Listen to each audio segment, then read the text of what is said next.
नमस्कार दोस्तों, नमः शिवाय। जीवन ज्योति चैनल में आप सभी का हार्दिक स्वागत है। दोस्तों, यदि आप मेरे चैनल पे नए हैं तो प्लीज मेरे चैनल को जरूर सब्सक्राइब कर लीजिएगा, लाइक और शेयर भी कीजिएगा। वीडियो यदि पसंद आता है तो कमेंट के माध्यम से जरूर बताइएगा। आइए बात करते हैं पितृपक्ष के विषय में।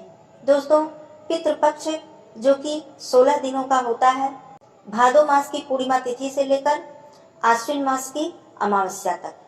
इस तरह से पितृपक्ष में हम अपने पितरों को प्रसन्न करते हैं, श्राद्ध करते हैं, पिंडदान करते हैं, तर्पण करते हैं और श्रद्धा पूर्वक, प्रेम पूर्वक सभी नियमों को निभाते हैं और अपने पितरों का आशीर्वाद लेते हैं।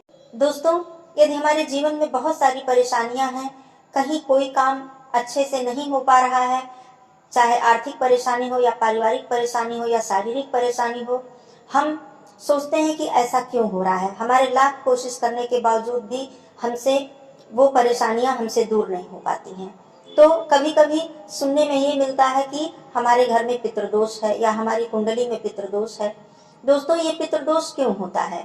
हमारे कर्मों के कारण ही यह पितृदोष हमें लगता है, क्योंकि यदि हम अपने पूर्वजों का आशीर्वाद नहीं लेंगे, उन्हें प्रसन्न नहीं रखेंगे, तो पितृदोष अवश्य ही हमें परेशान करेंगे और हमारे पितृ हमसे अप्रसन्न रहेंगे। वैसे तो हमारे पितृ, हमारे पूर्वज, हमारे माता पिता हमें कभी भी श्राप नहीं देते हैं, हमें कभी बद्दुआ नहीं देते हैं, परंतु यदि हम अपने कर्मों को, अपने धर्म को अच्छे से नहीं निभाएंगे तो कहीं न कहीं उन बुरे कर्मों का फल तो हमें किसी न किसी रूप में भोगना ही पड़ेगा। तो क्यों न पितृपक्ष में और वैसे भी अपने माता पिता का आदर करें, सम्मान करें, उन्हें प्रेम दें। और पितृपक्ष में यदि हमारे माता पिता इस धरती पे नहीं है, इस दुनिया में नहीं है, तो उनके प्रति श्रद्धा भाव रखते हुए सारे नियम को निभाया जाए। यदि हम ऐसा करते हैं तो कहीं किसी रूप में हमें पितृदोष की समस्या नहीं हो सकती है। दोस्तों, आइए जानते हैं कि हमें पितृपक्ष में क्या क्या करना चाहिए। सबसे पहली बात आती है तर्पण की। तर्पण हमें प्रतिदिन अपने पितरों के निमित्त करना चाहिए। हमें हमेशा सुबह नहा धोकर सूर्य को जल देना चाहिए, तुलसी माँ को जल देना चाहिए, पीपल में जल देना चाहिए और उसके बाद अपने पितृ को जल अर्पित करना चाहिए। पितृ को जल अर्पित करने के लिए दक्षिण की ओर मुख करके बैठकर अंजुलि में, हाथ में, जिसको अंजुलि कहते हैं, दोनों हाथों को जोड़कर जो अंजुलि बनाई जाती है, उसमें कुशा, काले तिल, अक्षत और पुष्प लेकर प्रार्थना करनी चाहिए। अपने पितरों को आमंत्रित करना चाहिए, श्रद्धा से उन्हें याद करते हुए कि आइए और मेरे द्वारा दिए हुए जल को आप ग्रहण कीजिए और मुझसे कोई भी भूल हुई हो तो उसे क्षमा कीजिए। इस प्रकार यदि आप अपने पितरों को आमंत्रित करेंगे और फिर अपने अंजुलि से जल गिराना चाहिए, तो इस तरह से अपने पिता, माता, दादी, दादा, परदादा, इस तरह से सभी पूर्वजों को जल अर्पित करना। यह काम नियमित रूप से करना चाहिए जब तक कि श्राद्ध वाला दिन ना आ जाए। फिर आती है बात की पिंडदान और श्राद्ध की। तो पिंडदान किस दिन किया जाता है दोस्तों?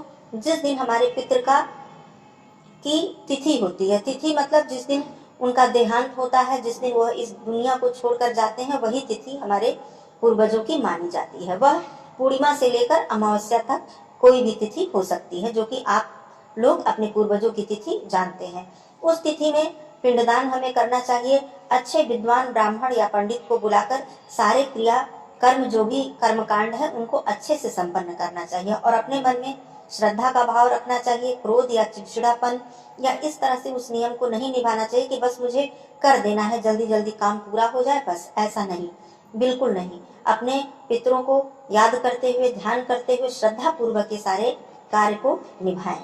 पिंडदान करने का जो समय होता है, श्राद्ध करने का जो समय होता है, वो दोपहर का होता है। ये बात अवश्य जान लें। देव पूजा का समय सुबह का होता है, प्रातः काल का होता है, और पितृ पूजा का समय दोपहर का होता है। 11 से 12 के बीच में यदि ये सारे कार्य किए जाएं तो बहुत ही उत्तम होता है। आप पिंडदान उस दिन करें। पिंडदान करने के बाद ब्राह्मण को भोजन कराएं। अपनी यथाशक्ति जितने भी ब्राह्मण को भोजन आप करा सकते हैं, श्रद्धा पूर्वक कराएं। उस दिन सात्विक रहें। लहसुन प्याज का भोजन में इस्तेमाल बिल्कुल न करें। हो सके तो पितृपक्ष में पूरे 15 दिन लहसुन प्याज का इस्तेमाल न करें, सात्विक भोजन करें, पूरी तरह से सारे नियम को निभाएं। लेकिन यदि नहीं हो सकता है तो उस दिन, श्राद्ध वाले दिन, पिंडदान वाले दिन, तो बिल्कुल ही ऐसा ना करें। सात्विक भोजन बनवाएं और श्रद्धा से ब्राह्मण को आमंत्रित करके, श्रद्धा से अपने पूर्वजों का ध्यान करके, उन्हें याद करके, आदर के साथ उन्हें भोजन कराएं। बैठकर भोजन करा के उन्हें यथाशक्ति दान दक्षिणा देकर उन्हें विदा करें। भोजन जब आपका तैयार हो जाए, ब्राह्मण को जो भोजन कराना है वो तैयार हो जाए, तो पंचबली अवश्य निकालें। पंचबली क्या होती है? पंचबली कौवा के लिए भोजन, चींटी के लिए भोजन, कुत्ते के लिए भोजन, गाय के लिए भोजन और देवताओं के लिए भोजन।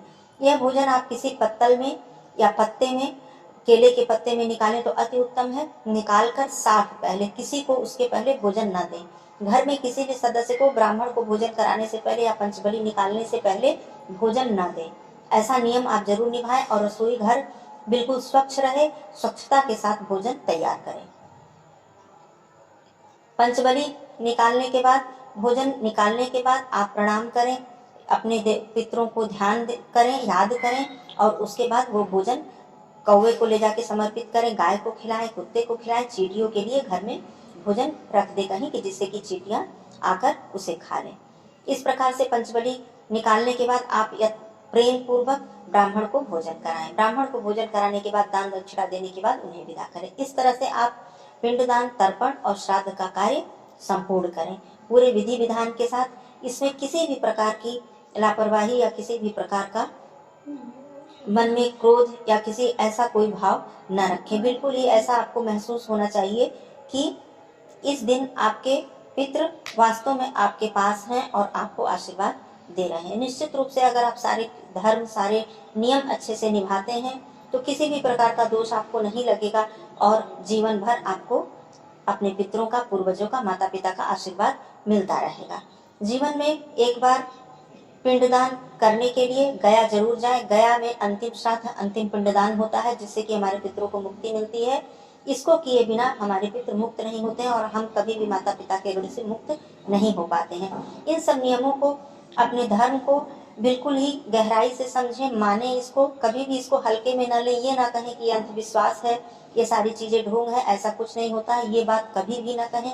अपने बच्चों को, अपने आने वाली पीढ़ी को भी ये बात अवश्य बताएं। तो ये थी सारी बातें पितृपक्ष के विषय में, श्राद्ध के विषय में, तर्पण के विषय में, पिंडदान के विषय में। आशा करती हूँ इन सब बातों से आप संतुष्ट हुए होंगे। फिर मिलती हूँ अगले वीडियो में, तब तक के लिए धन्यवाद। नमः शिवाय।